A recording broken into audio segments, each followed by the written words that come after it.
Last time after lunch at Top of the Baths, we took a taxi to Hog's Heaven.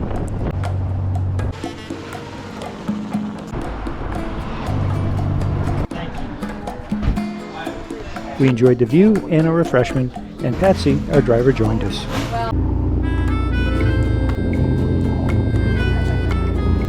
It's a new day and we set sail for Anegada. Good morning. We have a rainy morning and we're going to Anegada. Anegada da vida, baby! We slowed the boat speed down to allow the weather to pass before our arrival, so we didn't get rained on. Arrived in Anegada, no mooring balls available, not a problem. We anchored in rather shallow water, so I checked the tide tables to verify that all was fine. We visited some of the smaller conch islands in the dinghy, which was rather anticlimactic. We took a cab to Flash of Beauty on the east side of Anegada. We went swimming, snorkeling, and rested on the beach. Where are you guys? Class of Beauty. Class of Beauty. What are we doing now? Having a drink on the beach. What's our captain doing? Enjoying our painkiller.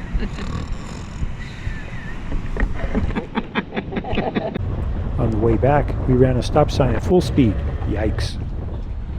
Our driver took us to the Anegada sign for a lovely photo opportunity.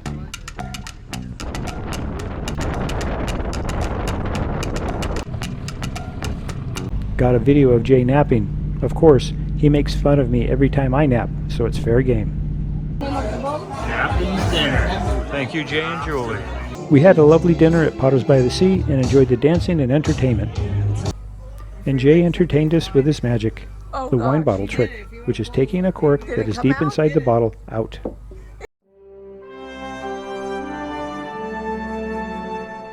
I am shutting down the generator as we are getting ready to get underway. I have written instructions with photographs on the inside of the cabinet door for those visiting Cabo. Honestly, it's quite easy once you know what to do, but it is not intuitive, so having step-by-step instructions make it easy for those not familiar with the process.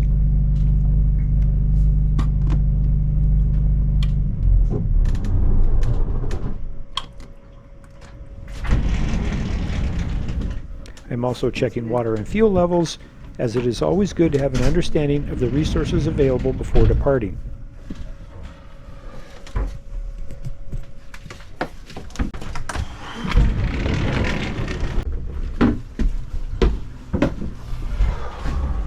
Moving to the helm, I fire up the engines.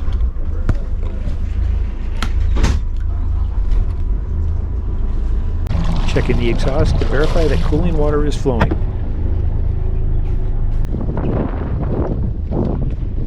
And again on the port engine.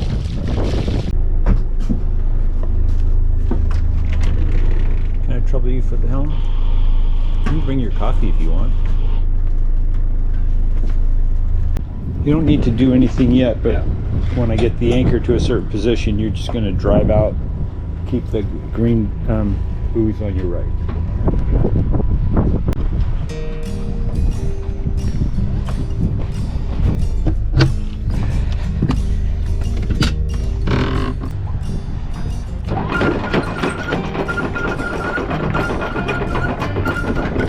I don't use the windlass to pull us forward. I pull up the chain and remove the slack, and the weight of the chain pulls down, which pulls us forward. As the chain slacks, I repeat the process.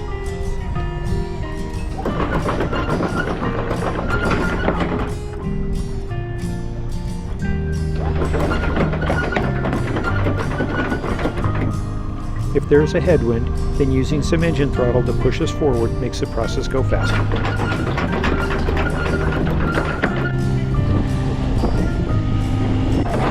The bridle is almost on board. Starboard engine forward just a little bit.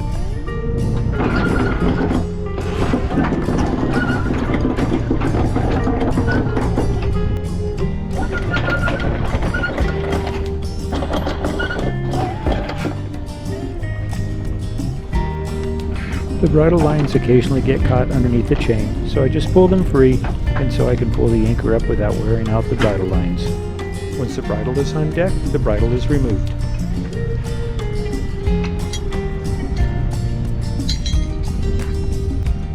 Jay is at the helm and using the engines to move the boat forward. Now I can retrieve the balance of the chain and the anchor. Depending on where one is anchoring, it may make sense to hang the anchor just below the surface of the water as we move forward to wash all the sand, mud, or whatever off the anchor before pulling it all the way up and securing it in the bow roller. I use a separate line to secure the anchor to the boat so I can take the tension off the windlass. The bridle is also secured so it doesn't fall down into the water.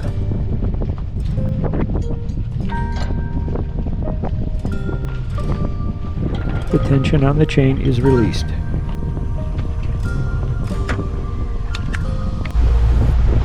Anegada, the next adventure begins.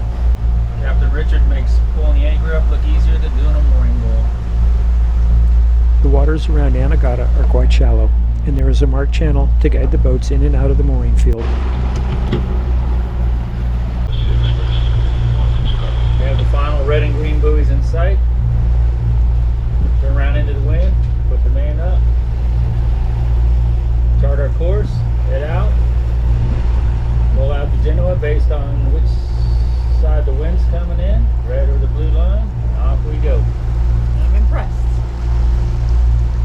Well done. And he's in his glory.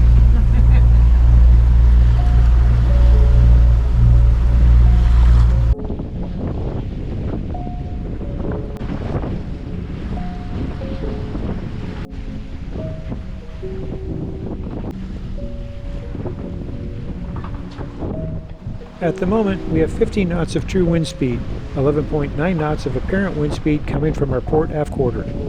We are sailing at 5.5 knots and the water is 52 feet deep.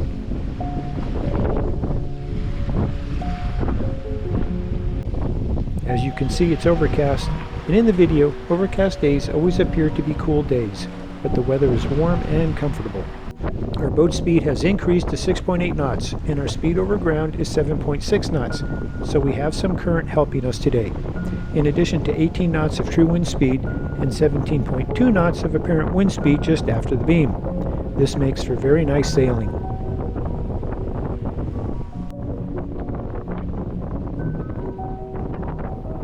The wind speed has increased to 20 knots with an apparent wind speed of 18 knots, and we are sailing at 8 knots with the wind right on our beam. This is awesome.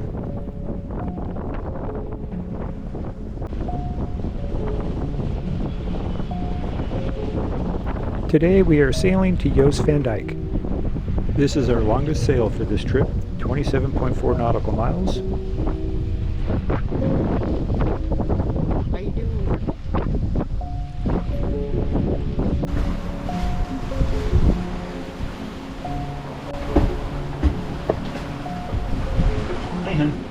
Hi, honey. Looks like it's raining in Anegada. The whole fleet of boats coming this way. There are quite a few boats making their way just like us. While it is not a race, there always seems to be a bit of competition. How can we trim the sails to increase their speed so that we overtake the other vessels? I am sure the other boats are doing the very same, and this is the unspoken understanding of the silent race. Saw my first rudder fish. A who fish? A rudder fish.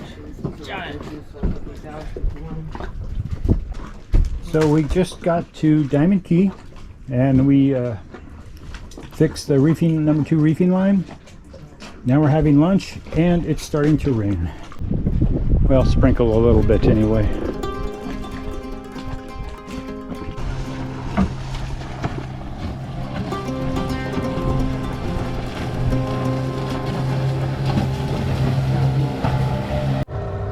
We are taking the dinghy to go ashore at Taboo to make a short hike to the Bubbly Pool.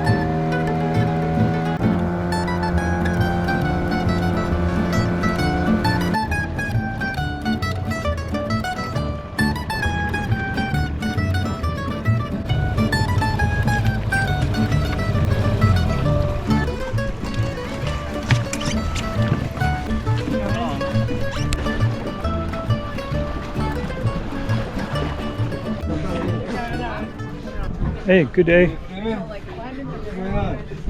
Oh, another walk to the bubbly pool. Oh, okay, I got this. Yeah.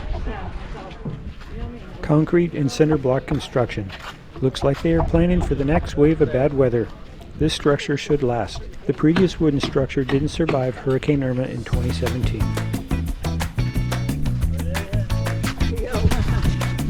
We're not there yet. The Jost Van Dyke sign is always a nice place to get a photograph.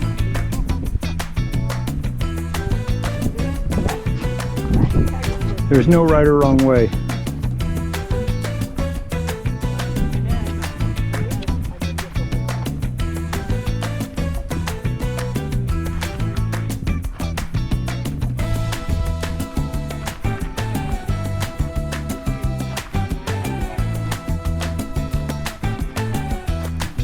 The upright tire and associated items make for an interesting piece of junk art.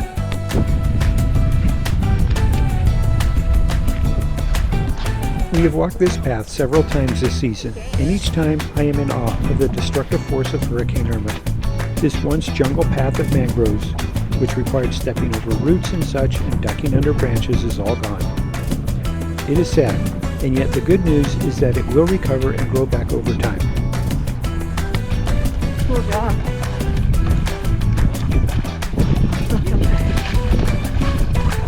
See, you're good. Things like that would be in the water. You should have been holding his arm. Coral art on wood.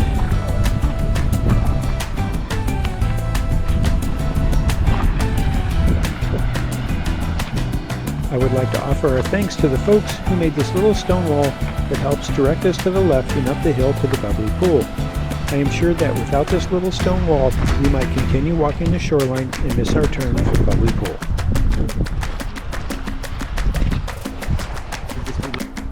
Everything is so lush and green. It is quite beautiful. Coming at the end of the rainy season has its advantages, and I do love seeing all the fauna in bloom.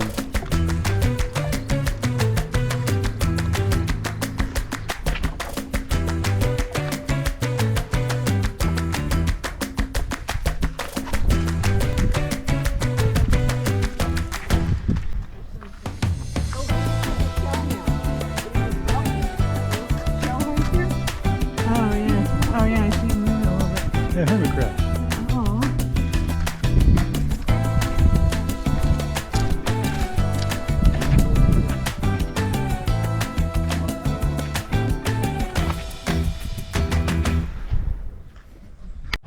We made it to the Bubbly Pool, and it appears to be quite calm today.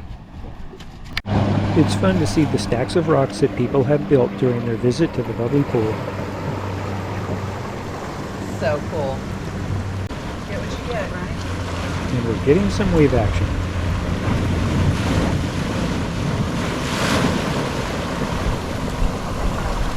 While Georgia is making her way to the water, the folks before are just packing up to leave.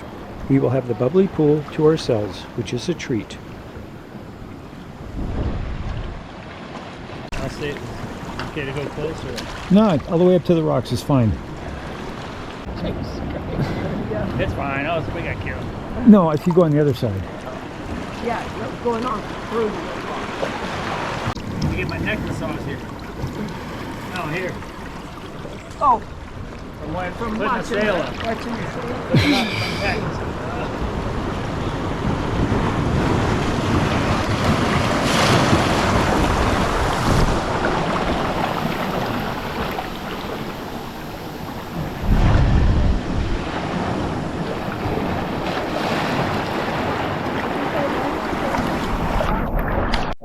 There are several little fish that appear trapped in the Bubbly Pool, and there doesn't seem to be much food. These little fellas are hungry, as they are taking little snips at us. One fella got a chunk of skin off my leg, and that hurt quite a bit. The Bubbly Pool is one of those special places. Everyone is welcome. It's a short hike, and it's all self-service. There are no roads, no vendors, no admission fee, and the experience is as natural as it can be, free. I always leave this place feeling relaxed and refreshed. It is one of those things that if you come to Jost Van Dyke and you don't visit the Bubbly Pool, well, I think you're missing out on a very special experience.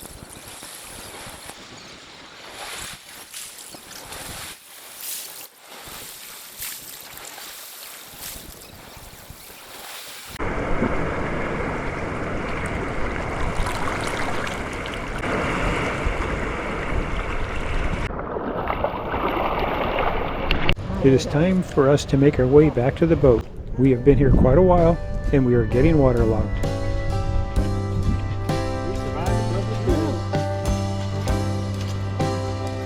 Another great adventure.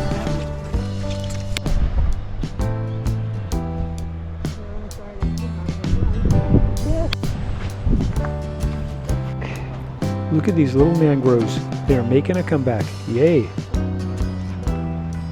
It's an interesting image with the tire standing there. Do we now say Jost Van Dyke O? Yeah, going to a dock is way better than beaching a dinghy, isn't it? We are back in the dinghy and going to the Beeline Bar. We noticed a dock about 50 to 100 yards from the bar, so we will make our way there and take the short walk to the Beeline Bar. Now, I must file a formal complaint regarding the GoPro 10. We were walking back along the shoreline and there was a black-tip reef shark about 2 feet long swimming along the shore. I did film this and other events on the way back to the dinghy, and again, no film. It's frustrating when you get back and check what was filmed only to discover that there is no film. No warning, no notification that anything is wrong, just no content. This is the short walk to the bar, traveled but infrequently as the path is almost overgrown. The Beeline Bar is another one of those special experiences, isolated from everything. Little Jost Van Dyke provides a relaxed vibe with a restaurant and bar service. A perfect beach bar experience for those looking for something other than the normal tourist destination. It's got possibilities. We had a lovely time at the Beeline Bar, including a very tasty dinner. We made our way back to the dinghy in the dark, which was interesting. We definitely needed flashlights for that walk. It was so dark and some spots were quite mushy and wet. We managed with our phone lights to illuminate the trail and find our way. Come back next time as we move over to Great Harbor, go to White Bay for an adventure at the Sake Dollar Beach Bar, and more.